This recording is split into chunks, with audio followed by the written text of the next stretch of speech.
We'll start the video off today with taking a look at the original Doom. Not any version of Doom, no, this is the original 1993 MS-DOS version, which at the time of its release was the most superior to all of the ports that came later. And yes, there were some fairly shocking ports of this classic.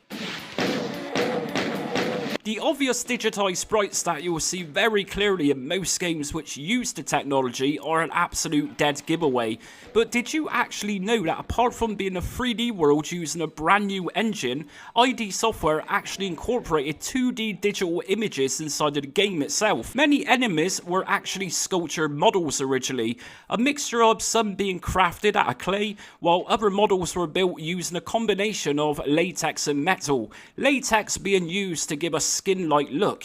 And as for the weapons in the game, well, these were actually kids' toys originally. That's not to say everything was a model which was purposely built or used for this game. Some of the characters in the game were actually drawn by hand too. The team wanted to desperately make something very unique visually, and something that looked much different from their previous game, which was of course Wolfenstein 3D. There was also inspirations drawn from horror classics such as The Evil Dead 2, but the real backbone of it was actually Dungeons and Dragons, and hence why we see demons as such in Doom.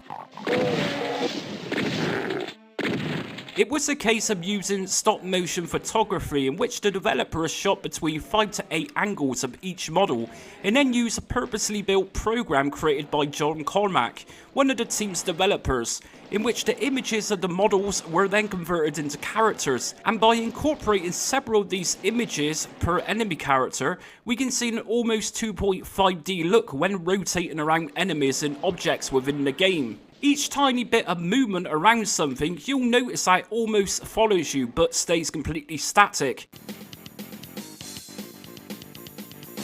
Once the images were digitized and converted, it was then a case of touching them up with another purposely built program which was designed for this task. The real reason behind the idea of using digitized images of models was that ID envisioned Doom to look as nightmarish as possible, and of course by using models and converting them into characters for the game, this of course provided a little more realism and of course added the darkness to it all, complete with its more realistic and natural colours too.